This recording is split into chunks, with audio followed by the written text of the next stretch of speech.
Yesterday we had, of course, a long day, and I hope that you not only enjoyed what went on in terms of the session, but you also enjoyed the evening function. Today we have 4 sessions, and the Honorable Minister is already here. We are just starting the session in a couple of minutes. So I would request all of you to please take your seats and put your phones in the silent mode. So today we don't have any breaks in between. We'll just going to break after all the sessions straight away at the end of the forum for the lunch.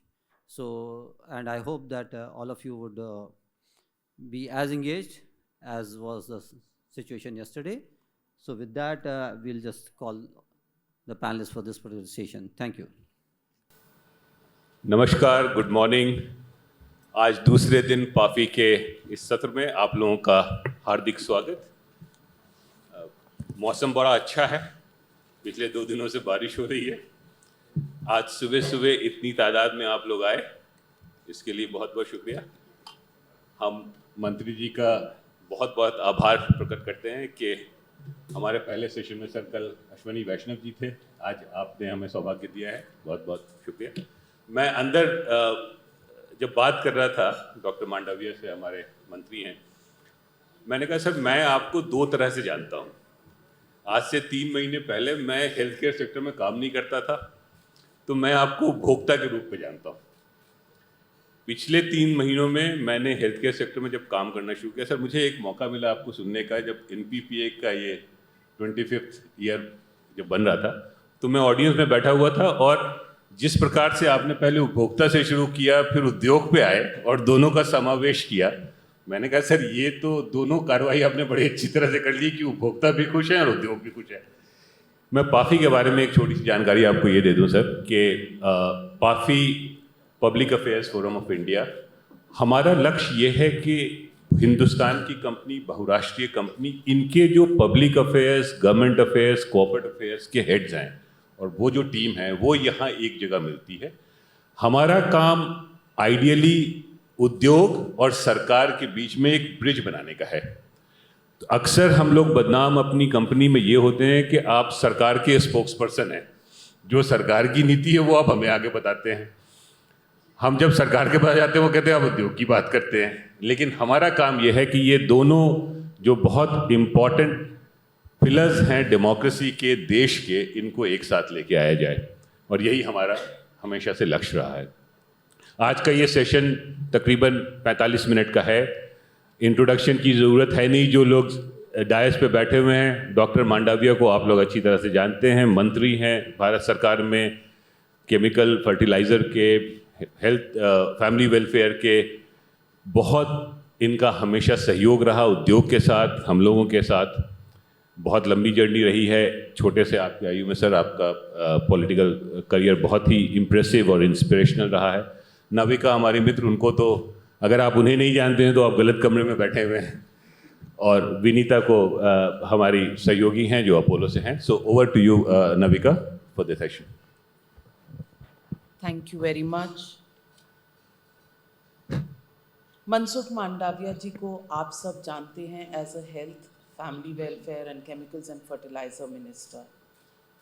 मैं एक journalist के रूप में आपको एक inside information देती हूँ। जब कोविड का दौर था तो मुझे ये बताया जाता है सूत्रों द्वारा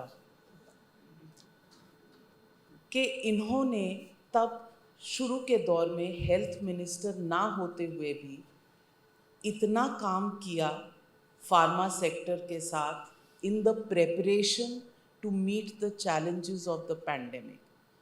इतना काम किया कि ये ऐसे स्टूडेंट थे जिन्हें क्लास में प्रिंसिपल ने पिक किया कि ये ऐसा मंत्री है जो मुझे हेल्थ में चाहिए, और जो हेल्थ और फार्मा का एक मंत्रालय लगभग बना देना was really something the Prime Minister saw in Mr. Mansukh Mandavia, and that is why he is here today as the Health and Family Welfare and Chemicals and Fertilizers Minister. आमतौर पर journalist तारीफ नहीं करते हैं ministers की, ऐसा कहा जाता है कि कॉन्फ्लिक्ट ऑफ इंटरेस्ट हो जाएगा, journalist only has to pull down. a government and a minister. But having seen the performance of this government, especially in the 2 challenging years of COVID, मेरे पास ऐसा कोई पॉइंट नहीं है जिस पर मैं खींच सकूं, क्योंकि वक्त बुरा था और चैलेंजेस बहुत थे, और जिस तरह से लिटरली आंधी में एक दिया आप निकाल कर लाते हैं लौ बचाते हुए, शायद इस देश ने वो देखा है. तो मनसुख मंडाविया जी, मैं I will not only compliment you but the entire government and of course the Prime Minister कि हमने अपना वो खोया नहीं, जो एक इक्विलिब्रियम है, पैनिक नहीं किया. मनसुख मंडाविया जी, शुरू करने से पहले मैं आपसे यही सवाल पूछना चाहती हूँ कि वो दौर क्या था, क्या सोच थी, और किस तरह से एक बैटल प्लान आपने रेडी किया, क्योंकि ये बैटल प्लान आज कंट्री के रूप में लोगों ने जो देखा है, मुझे लगता है कॉर्पोरेट वॉर रूम्स में भी इसकी ज़रूरत होगी. तो आप ये एक्सपीरियंस ज़रूर शेयर करें. थैंक यू नाविका जी. स्वाभाविक है कि आज not only for India but सारी दुनिया में कोई इंटरनेशनल प्लेटफॉर्म पर जाता हूँ तो वहाँ भी पूछती है कि क्या है आपका सीक्रेट जो आप लोगों ने इतने बेस्ट तरीके से कोविड मैनेजमेंट किया, वैक्सीनेशन किया. और मैंने यही लोगों से ये भी शब्द सुने हुए हैं, क्या होगा कोविड में इंडिया का, और इंडिया में जो होगा उसके आधार पर दुनिया का मैपिंग होगा.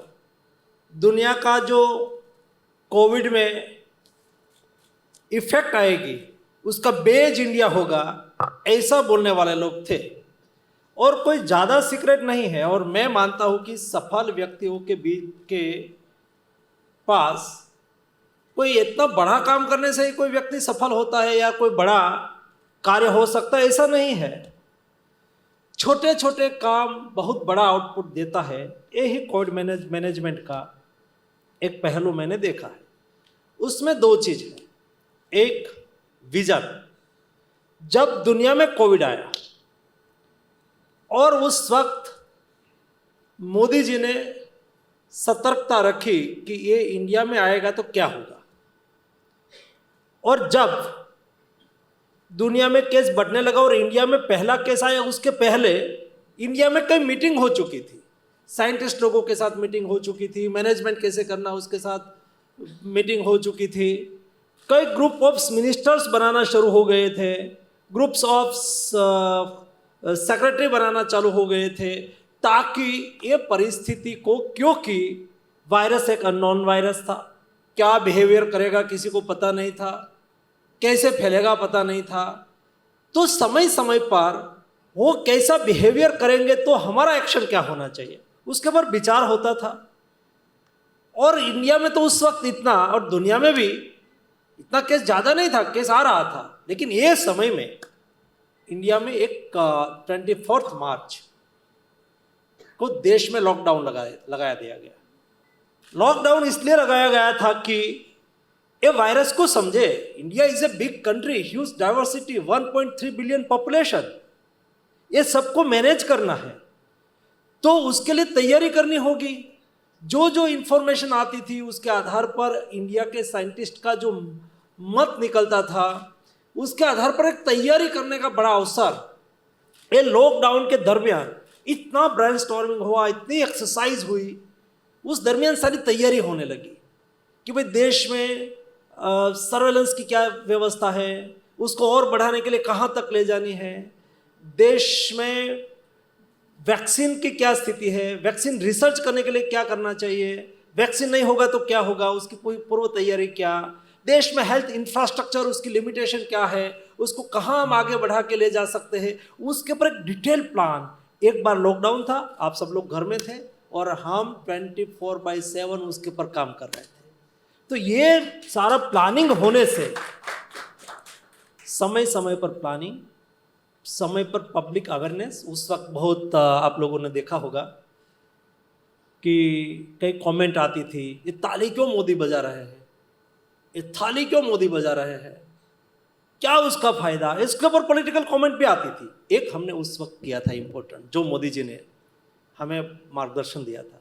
मोदी जी ने कहा कि देश को बचाने का समय है, पॉलिटिक्स करने का समय नहीं है।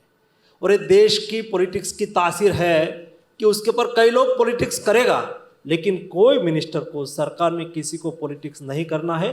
हमारी प्राथमिकता देश को बचाने की है। हमें देश को बचाने में लगे थे, कई लोग पॉलिटिक्स करने में लगे थे। बचाने के लिए क्या करना चाहिए, पब्लिक अवेयरनेस कैसे बढ़ानी चाहिए, ताली में कितना ताकत थी। देखो, कोविड के दरमियान मैं कई दुनिया के साथ बात कर रहा था, नाविका जी, तो दुनिया में डॉक्टर्स ड्यूटी पर नहीं आते थे, ऐसा मुझे कई कंट्री ने कहा। नर्सिस ड्यूटी पर नहीं आती थी, एलाइड वर्कफोर्स नहीं आते थे, वो अपनी रजा भर देते थे, क्योंकि मृत्यु का डर तो सभी किसी को लगे भाई। लेकिन ये ताली में इतनी ताकत थी, हमारा हेल्थ वर्कर्स का हौसला इतना बड़ा, उन्होंने अपनी ड्यूटी नहीं छोड़ी। कई लोगों ने अपना प्राण गंवा दिया, लेकिन देश की सेवा में लगे रहे दोस्तों। इसलिए ताली थी, इसलिए थाली थी। ओरिएंटेशन कार्यक्रम, मास्क, छोटे छोटे गुमसा लगा दो, छोटे छोटे इनिशिएटिव को कोविड में देश को बचा लिया। आज आप और मेरे लिए प्राउड का विषय है, दुनिया इंडिया की कोविड मैनेजमेंट की सराहना कर रही है। छोटे छोटे एफर्ट उसको सफल बनाने के लिए एक हमें उपयोगी रहे हैं। मनसुख मंडाविया जी, आपने जो किया उसमें पॉलिटिक्स ना हो ऐसा तो शायद इस देश में हो नहीं सकता, क्योंकि ये देश पॉलिटिक्स पर ही चल रहा है। तो मैं पूछना चाहती हूँ कि जब इस तरह के कमेंट्स आते थे कि गंगा में लाशें बह रही हैं, आज भी कमेंट्स आते हैं कि आज तक सरकार ने कोई आंकड़े नहीं दिए हैं कि कोविड का क्या इम्पैक्ट रहा, कितने लोगों की डेथ हुई, रीज़न फॉर डेथ नहीं है। ये सब जब सवाल आते हैं तो इनका जवाब आप कैसे देते हैं? ये सवाल आया था, आप लोगों ने मेरा एक भाषण सुना होगा। जब मैं नया नया मंत्री बना था और पार्लियामेंट चालू हुई, तो पार्लियामेंट में का एक तुरंत ही ऑपोजिशन पार्टी ने कहा कि हम उस विषय पर बहस चाहते हैं, कोविड मैनेजमेंट देश में कैसा हुआ, देश में कितने डेथ हुए, देश सरकारें आंकड़े छुपा रही है। ऐसा करके 3-4 घंटे बहस चली। मैं सुनता रहा, बैठे लिखता रहा, और मैंने बिना तैयारी किए मैंने उसका रिप्लाई दिया था 55 मिनट्स। एक बार यूट्यूब में जाके वो देखने जैसा है। मैंने उसमें यही चीज़ों को उल्लेख किया था कि बहुत सही बात कही कि यहाँ पॉलिटिक्स के बिना हो नहीं सकता है, वो ही जाता है। मैंने कहा था कि पॉलिटिक्स करने का समय नहीं है। जो आंकड़े आप पूछ रहे थे, आपकी स्टेट को हमने तो प्लेटफॉर्म ओपन रखा था और WHO की गाइडलाइन भी ओपन थी। देश तो राज्यों से बनता है, it's a federal democracy, federal system. गांव से तहसील, तहसील से डिस्ट्रिक्ट बनता है, डिस्ट्रिक्ट से स्टेट बनता है, स्टेट से सेंट्रल बनता है, संघ बनता है, भारत बनता है। तो बनता कहां से है, किससे है, उसमें किसके पर आप आक्षेप कर रहे हैं? WHO ने कहा कि किसको कोविड डेथ मानना है, उसके लिए क्लैरिफिकेशन। गवर्नमेंट ने कहा कि ऑक्सीजन से डेथ हुआ हो तो आपको लिखना है कि ऑक्सीजन की वजह से डेथ हुआ है, उसको एंट्री करना है। और देश में कोविड डेथ रजिस्ट्री बनाई गई थी और उसमें आंकड़ा डालने की जिम्मेवारी स्टेट की थी। जो हमें क्वेश्चंस पूछ रहे थे उसको मैं ये बोल रहा था कि भाई डालिए ना, ये तो ओपन प्लेटफॉर्म है, हमारे स्टेट में इतना मृत्यु हुआ है। यहाँ से 23 टाइम लिखा गया कि भाई आपके स्टेट में, उस वक्त मुझे घेर रहे थे कि ऑक्सीजन की वजह से लोगों की मृत्यु हुई है, आप आंकड़ा छुपा रहे हो। मैंने कहा ये कोई ऐसी घटना नहीं थी, कोई स्टेट में ऑक्सीजन नहीं पहुंचा, कोई हॉस्पिटल में नहीं पहुंचा, तो कोई सरकार की मंशा तो ऐसी नहीं होती है कि उसको ऑक्सीजन नहीं पहुंचे, उसको तो पहुंचाना होता है। लेकिन ये कोई ऐसा विषय नहीं था कि हम छुपाए और छुपाने से कोई फायदा हो।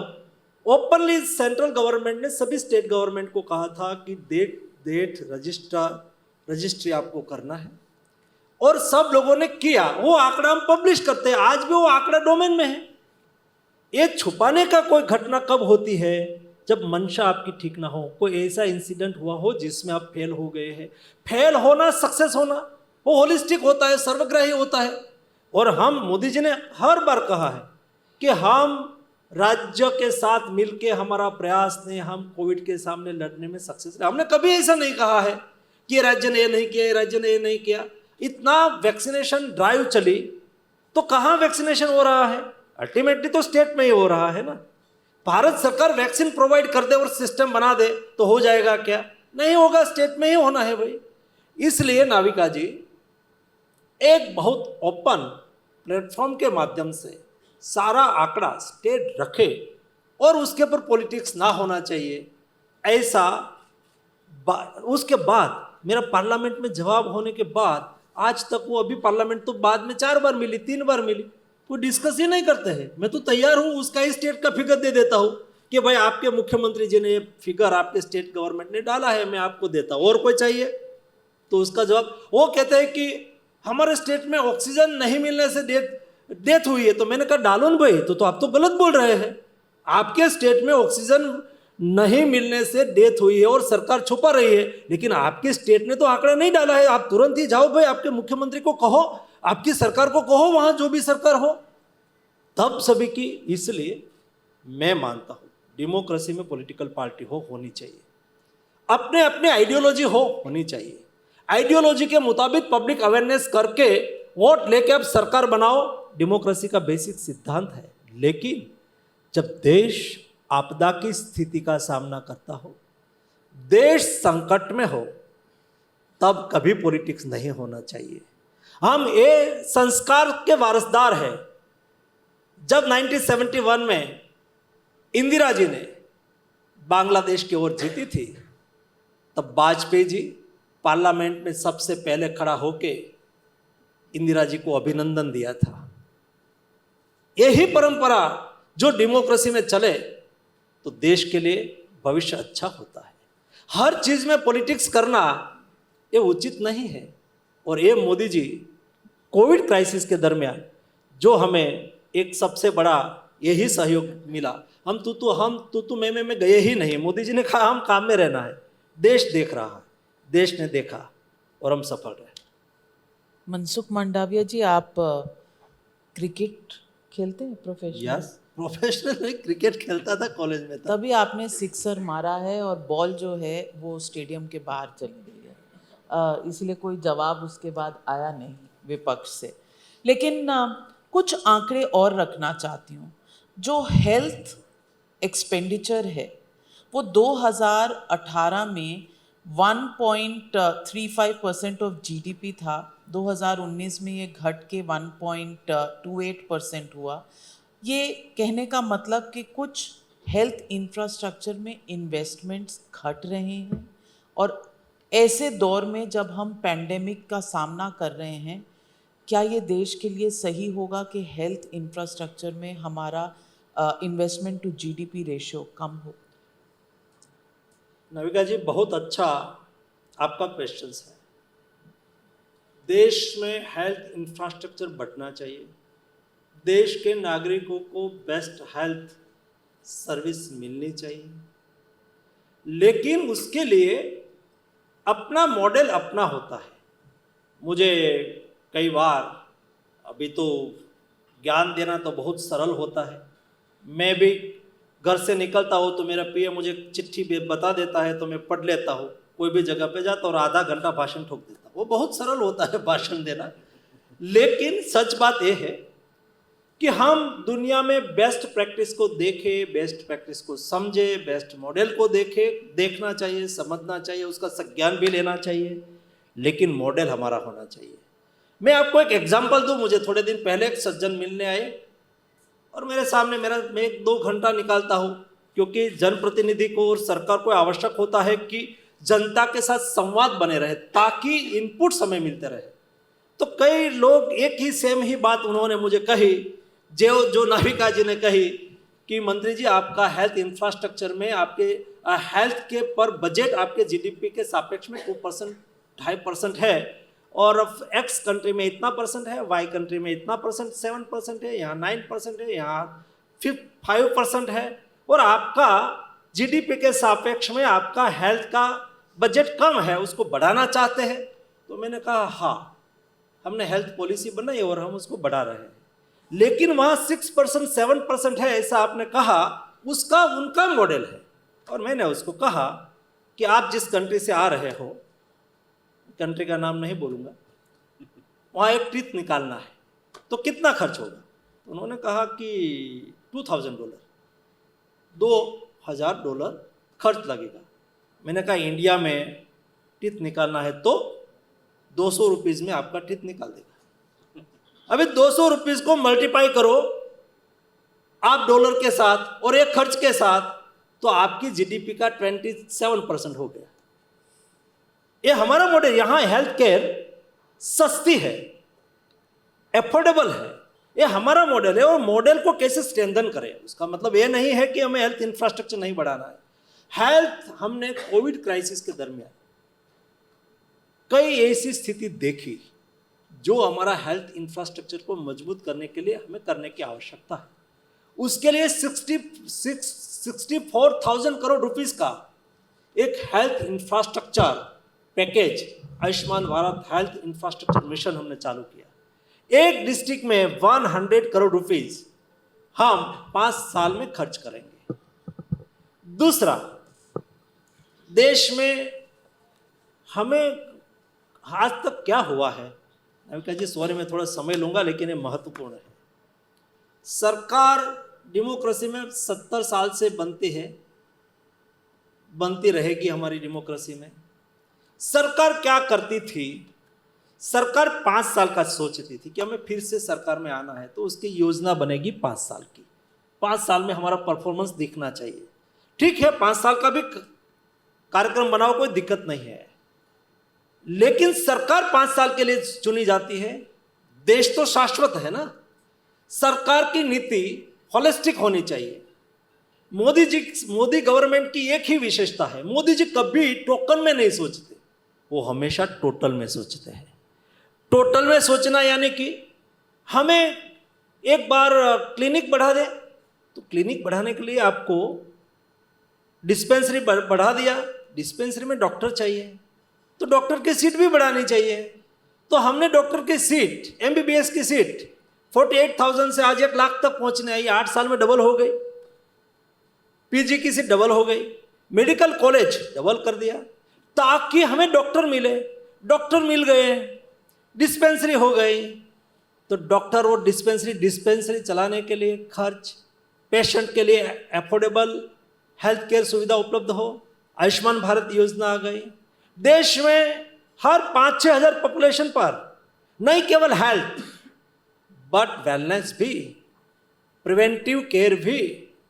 तो आज आप 5-6 गांव में 5-6 हज़ार पॉपुलेशन में एक health and wellness centre, 1,50,000 health and wellness centre बनाने के लिए निश्चय किया 2018 में।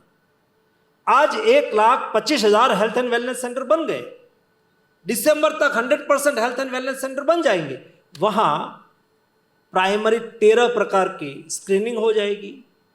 कोई गांव के गरीब पेशेंट आए हैं, उसका स्क्रीनिंग वहाँ, ओरल कैंसर है, सर्वाइकल कैंसर है, ब्रेस्ट कैंसर है, वहाँ स्क्रीनिंग हो जाए, वहाँ उसको मेडिसिन उपलब्ध हो जाए। वहाँ ही डॉक्टर को ऐसा लगे, वहाँ बैठे हुए डॉक्टर को, कि उसको कुछ विशेष एग्जामिन करने की आवश्यकता है, तो वहाँ ई संजीवनी प्लेटफॉर्म के माध्यम से नज़दीक की tertiary care institute medical college के साथ टेली कंसल्टेशन से जुड़ जाए।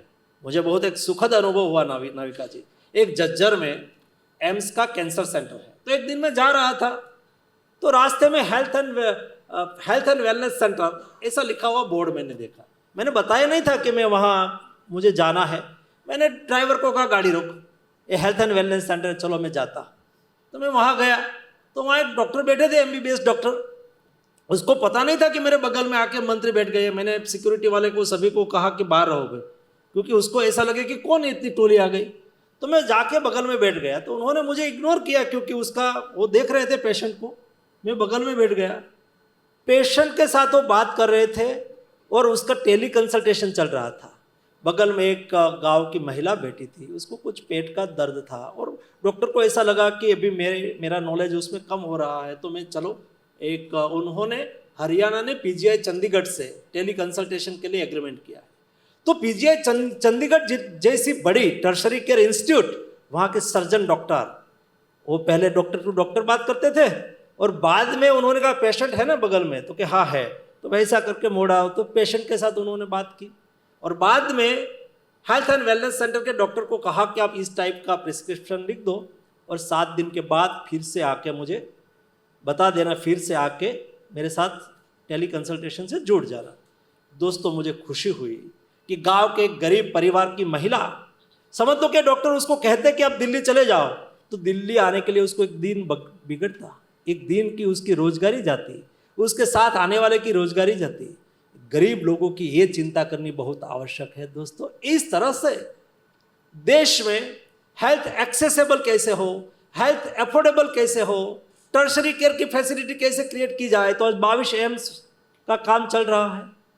टर्शरी केयर, सेकेंडरी केयर और प्राइमरी केयर, ये तीनों पिलार को मजबूत करने के लिए क्या क्या चीज़ों की आवश्यकता है, ये हॉलिस्टिकली हम लोग कर रहे हैं। उसका रिजल्ट हमारे भी विरासत में यही आया कि पहले टोकन में ही निर्णय किया जाता था। एक हॉलिस्टिकली अप्रोच के साथ हेल्थ सेक्टर को बदलना है और यह आवश्यक इसलिए है, जिस देश में नागरिक स्वस्थ नहीं होगा तो सोसाइटी स्वस्थ नहीं होगी, सोसाइटी तंदुरुस्त नहीं होगी तो वेल्दी नेशन कैसे बन सकता। आप देश को, मोदी जी ने कहा है कि हमें विकसित भारत 25 साल के बाद, जब देश आजादी का शताब्दी वर्ष मनाता हो, तब देश विकसित भारत हो, विकासशील नहीं, विकसित भारत बनाने के लिए देश स्वस्थ होए बहुत आवश्यक होता है। और इसलिए एक टोटल अप्रोच के साथ, हॉलिस्टिक अप्रोच के साथ हेल्थ केयर को, हेल्थ इंफ्रास्ट्रक्चर को हम नाविका जी आगे बढ़ा रहे हैं। आप कहते हैं कि आप हेल्थ के मामले में या देश की पॉलिसीज़ के मामले में पॉलिटिक्स नहीं करते। क्या आयुष्मान भारत एक पॉलिटिक्स का कार्ड भी तो है?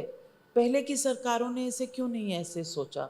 क्योंकि आप जब आयुष्मान भारत के वेलनेस सेंटर 17,000 से 1.25 लाख कर सकते हैं 2018 और 2022 के बीच में, तो आप काम भी कर रहे हैं और लोगों का वोट भी ले रहे हैं।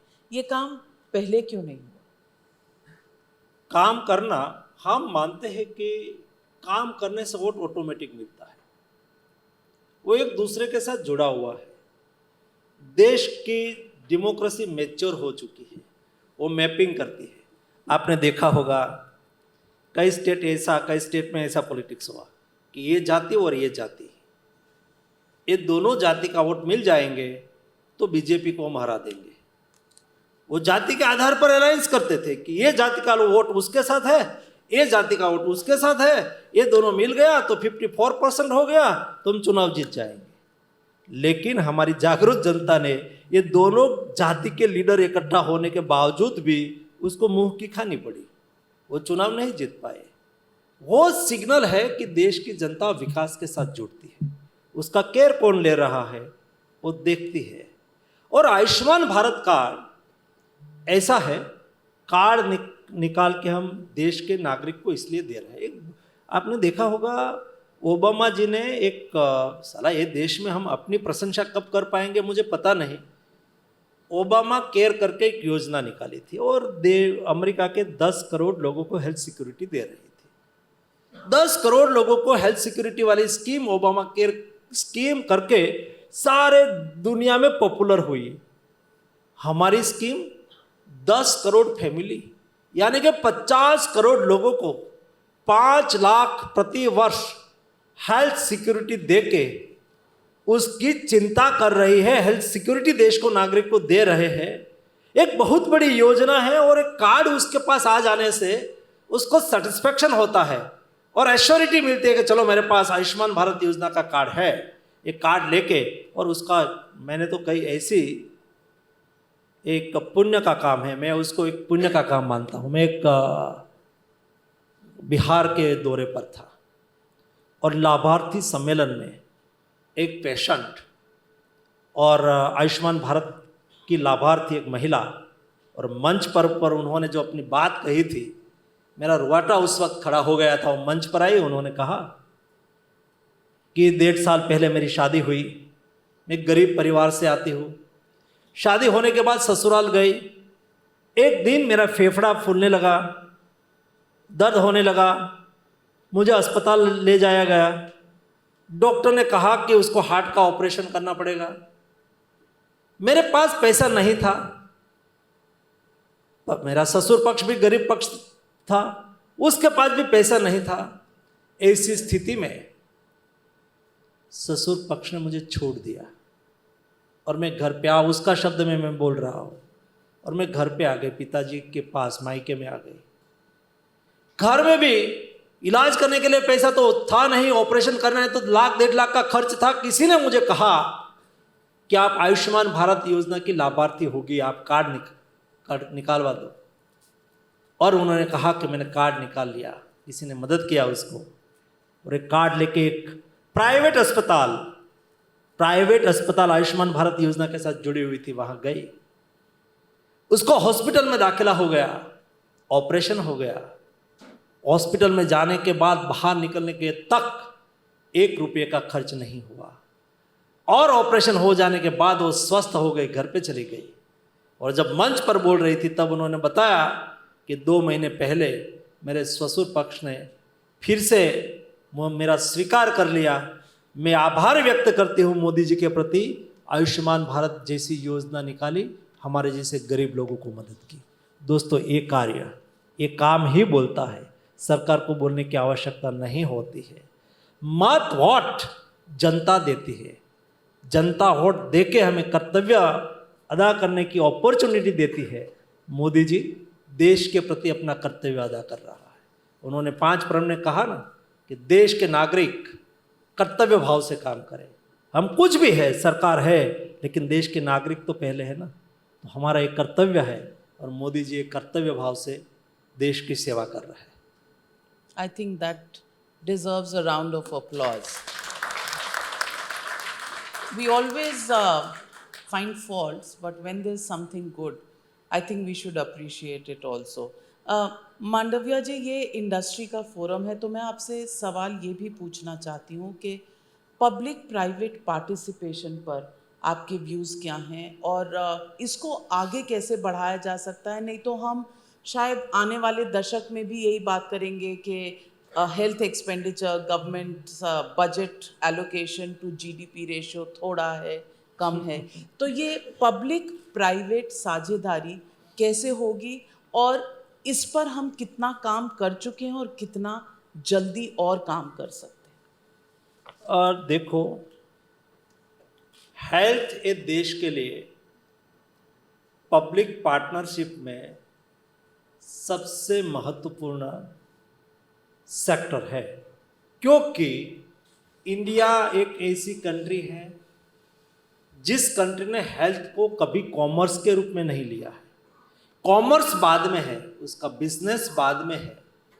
पहले देश के लिए हेल्थ एक सेवा है, और इसलिए हेल्थ सेक्टर में जब आप सहयोग की बात करेंगे तब देश सहयोग करने के लिए जुट जाता है। आपने देखा होगा, मैंने 15 दिन पहले राष्ट्रपति महोदया को जाके एक रिक्वेस्ट किया। मैंने कहा कि राष्ट्रपति जी, मोदी जी ने कहा है कि 2025 के अंत तक हमें देश को टीबी मुक्त करना है। इंटरनेशनल गोल तो है कि 2030 में करें, लेकिन इंडिया को 2025 अंत तक हमें टीबी मुक्त करना है। उसमें मैंने एक लोक भागीदारी का कार्यक्रम बनाया है, और आज तक मैंने ब्रीफ किया कि 13 लाख पेशेंट अभी आइडेंटिफाई हुए हैं। सरकार के लोग सभी पेशेंट के पास गए, पेशेंट को मेडिसिन फ्री दे ही रहे हैं। निक्षय पोषण योजना के अनुसार उसको 500 रुपीस की सहाय भी दे रहे हैं, लेकिन प्रतिवर्ष 3% रेट से टीबी कम हो रहा है, टीबी के पेशेंट। हम उसको खत्म करना चाहते हैं और लोक भागीदारी करना चाहते हैं, और इसलिए मैंने एक कार्य योजना बनाई है। और कार्य योजना ये है कि देश के नागरिक निक्षय मित्र बन के कोई टीबी पेशेंट को गोद ले। मैंने राष्ट्रपति महोदया को कहा कि 9 लाख पेशेंट ने कहा कि हमें कोई गोद ले तो हमें कोई दिक्कत नहीं है, उन्होंने अपना कंसेंट दिया है। और आपको ये निक्षय मित्र पोर्टल को लॉन्च करना है। राष्ट्रपति महोदया ने मुझे समय दिया और मेरी बात को स्वीकारा और उन्होंने लॉन्च किया। और जब लॉन्च किया तब मैंने कहा कि प्रधानमंत्री जी ने ये स्वप्न देखा है 2025 अंत तक का टीबी मुक्त करना। मेरा आग्रह है देश के नागरिकों को कि आप प्रधानमंत्री जी के जन्मदिन, उस वक्त एक 7 दिन बाकी था उसके 17 सितंबर को होने से, तो मैंने कहा कि एक प्रधानमंत्री जी के जन्मदिन तक ये 9 लाख पेशेंट को गोद ले लेना है। गोद लेने वाले लोगों को क्या करना है, तो उसको केवल एक 700-800 रुपये की न्यूट्रिएंट किट बनाना है, जिसमें पीनट्स हो, जिसमें मिल्क पाउडर हो, जिसमें प्रोटीन युक्त फूड हो, ऐसा करके और उसके साथ संपर्क स्थापित करना है। भाई हम आपको ये सहायता कर रहे हैं, आप मेडिसिन समय पे लेना, कभी कॉल करके उसको पूछ लेना, महीने में एक बार किट पहुंचा देना, 6 महीने तक उसकी निगरानी करना। मैंने केवल इतना ही कहा था। ये देश में लोक भागीदारी हेल्थ में करने का कैसा स्वभाव है। 7 दिन में लोगों ने 9 लाख पेशेंट को गोद ले लिया। 9 लाख लोगों को, आप में भी किसी ने कोई ना कोई पेशेंट को गोद लिया होगा। ये लोक भागीदारी है। वैसे ही हेल्थ सेक्टर में हम लोक भागीदारी कैसे करें। फॉर एग्जांपल हमें मेडिकल कॉलेज बढ़ानी है, तो कई लोगों ने स्टेट का इंफ्रास्ट्रक्चर हो। फॉर एग्जांपल देश में डिस्ट्रिक्ट हॉस्पिटल कितना पेशेंट आते होते हैं और 200-300 बेड से अधिक बड़ी होती है। तो कई स्टेट ने ऐसा मॉडल बनाया कि सरकार की हॉस्पिटल, प्राइवेट मेडिकल कॉलेज, ये मेडिकल कॉलेज उपयोग करेगी सरकार की हॉस्पिटल का, और पीपीपी मॉडल बना दिया। तो अच्छी तरह से लोक भागीदारी से मेडिकल कॉलेज बनने लगी। वैसा ही आयुष्मान भारत योजना में हुआ है। आयुष्मान भारत योजना में हमने क्या किया है, हेल्थ इंफ्रास्ट्रक्चर, ठीक है हम एम्स बनाए, हम स्टेट को प्राइमरी हेल्थ सेंटर बनाना है तो नेशनल हेल्थ मिशन के तहत हम सहयोग करें, सेकेंडरी हेल्थ केयर के लिए हम सहयोग करें। लेकिन एक तीसरा हमने विचार किया है, आपके संज्ञान में कम आया है, कि आयुष्मान भारत योजना का इम्प्लीमेंटेशन केवल सरकारी अस्पताल ही करे, ऐसा नहीं, उसका इम्प्लीमेंटेशन प्राइवेट अस्पताल भी करे।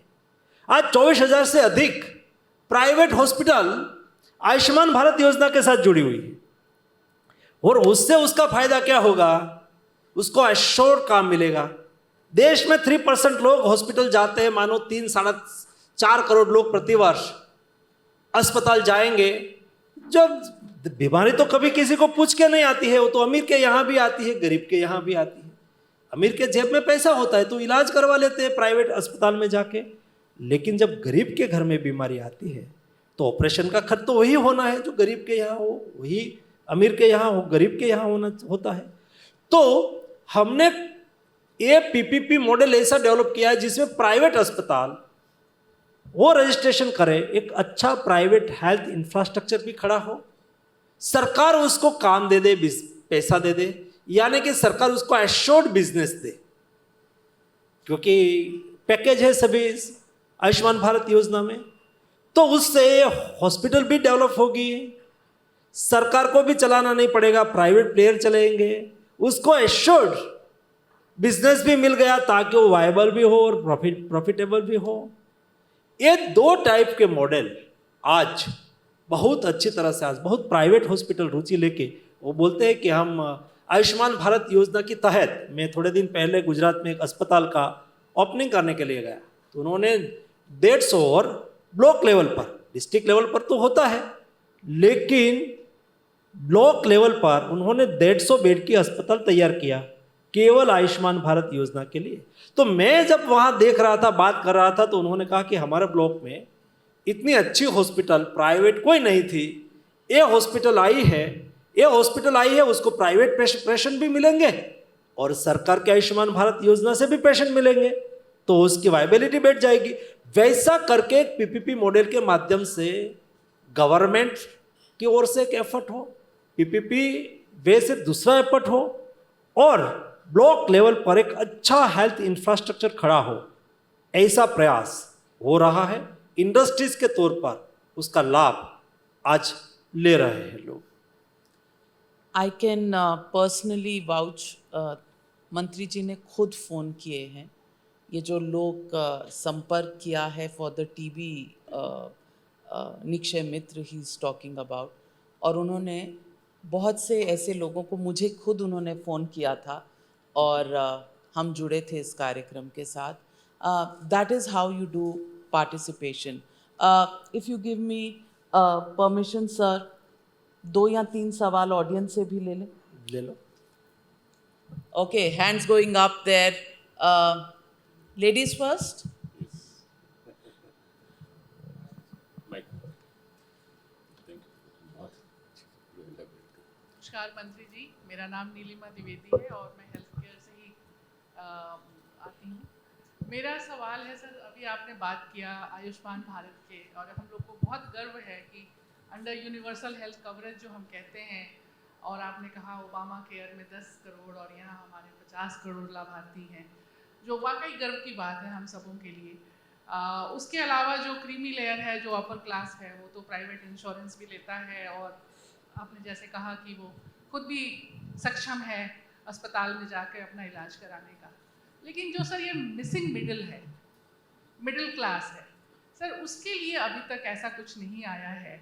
तो मैं सर आपकी मतलब उसमें मैं समझना चाहती थी कि आपके क्या थॉट प्रोसेस हैं, मिसिंग मिडिल को कैसे हम कवरेज के अंदर कुछ उनको इंश्योरेंस हेल्थ केयर कवरेज के अंदर लेकर के आए।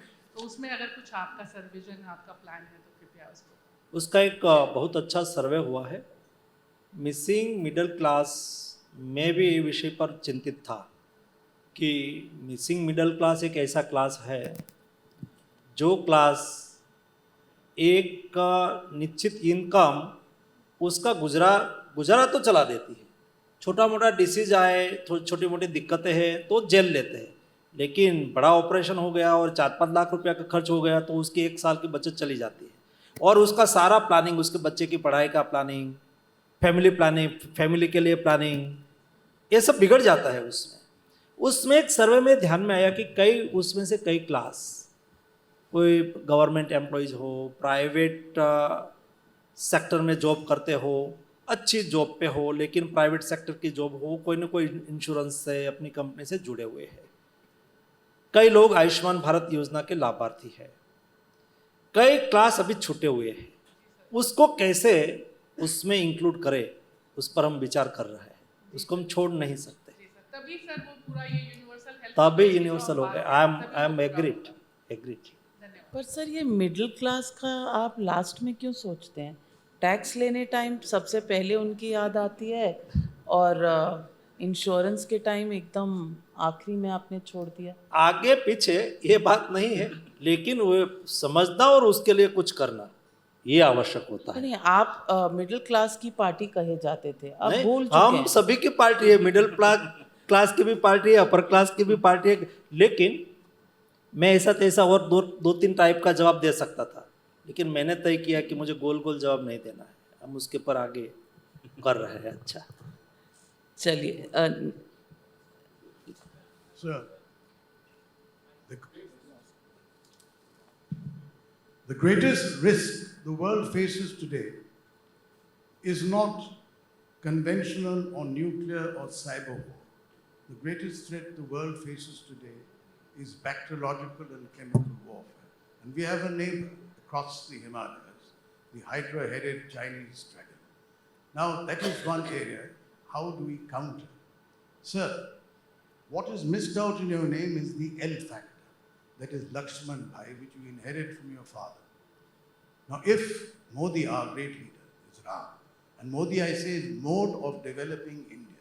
He has led this country, the largest vaccination program, and by the end of this year, we'll produce 5 billion doses of COVID vaccine. So 2 things. One is, how do we counter this? We should not have a Himalayan blunder. We should prepare in advance. How India will lead the world in fencing the world, in insulating the world from the threat of bacteriological and chemical warfare.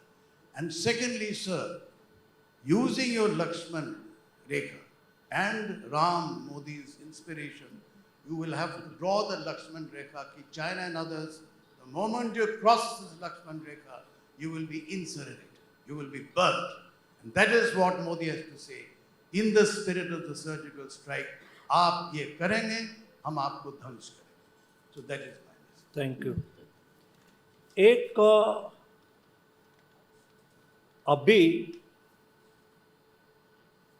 ये मोदी जी के नेतृत्व में ये पुराना India नहीं है, देश बदल रहा है, देश आगे बढ़ रहा है. जो थ्रेट आपने हमारे सामने रखा, बैक्टीरियल वॉरफेयर और न्यूक्लियर वॉरफेयर, उसके लिए क्या आपकी सजागता है? हम अलर्ट है. उसके लिए जो भी प्रिपरेशन, कई चीज़ मैं यहाँ बोल सकता हूँ, कई चीज़ मैं नहीं बोल सकता हूँ, लेकिन ये छूटा हुआ विषय नहीं है. उसके लिए प्लानिंग, कार्य योजना देश ने बना ली है. और हेल्थ सेक्टर में ऐसा कोई भी थ्रेट आएगा तो इंडिया उसका सामना करने के लिए नहीं केवल हम कुछ करेंगे, हमने कर लिया है और कई व्यवस्थाएं खड़ी कर ली है.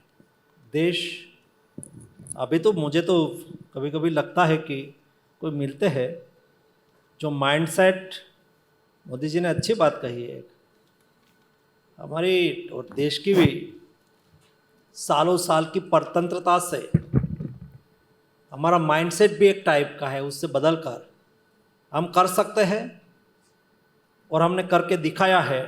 यही माइंडसेट से हमें सोचना है. टाइम हो गया. Time is up. As if on cue. Over to Vinita. माननीय मंत्री डॉक्टर मंडाविया जी, आपने हमें इतना मार्गदर्शन दिया है कि हम पाफी की ओर से बहुत आभारी हैं. कोविड जैसी महामारी, और मैं प्राइवेट सेक्टर अपोलो अस्पताल से हूँ, कभी भी ऐसा दिन नहीं होता था कि हम कोई प्रश्न पूछते थे मंत्रालय से और हमें उसका जवाब नहीं मिलता था. बहुत ही डिफ़िकल्ट टाइम था और इसमें प्रधानमंत्री जी और मंत्री जी ने हमारा बहुत साथ दिया और बहुत नेतृत्व किया. मंडाविया जी, अभी भी बहुत ह्यूमिलिटी से आपसे बात कर रहे हैं. आज ही हमारे देश के लिए बड़ी गर्व की बात है. India wins the UN award for large scale initiative against hypertension and national health mission. ये बहुत बड़ी गर्व की बात है. आपका बहुत धन्यवाद मंत्री जी. हमारी पाफी की थीम भी स्केल, स्पीड एंड सस्टेनेबिलिटी है और चाहे आपने टीकाकरण किया इतने भारी स्केल पे और आप अक्टूबर से रक्तदान पे इतना जोर लगा रहे हैं, हम आपको सिर्फ ये अपना संकल्प बताना चाहते हैं कि पाफी का एक मेंबर यहाँ पे कहीं ना कहीं हेल्थ केयर से जुड़ा हुआ है.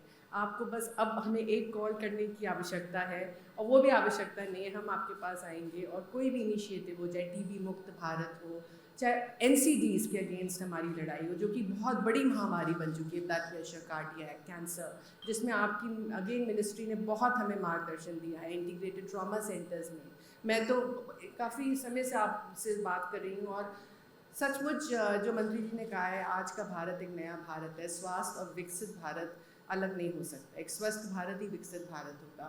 तो ये कहते हुए आपसे एक बार फिर से हम बहुत धन्यवाद. और हमारी ओर से एक मोमेंटो है, मंत्री जी प्लीज़ इसको एक्सेप्ट करें. Navika, thank you once again for a brilliant session. Thank you इश्का.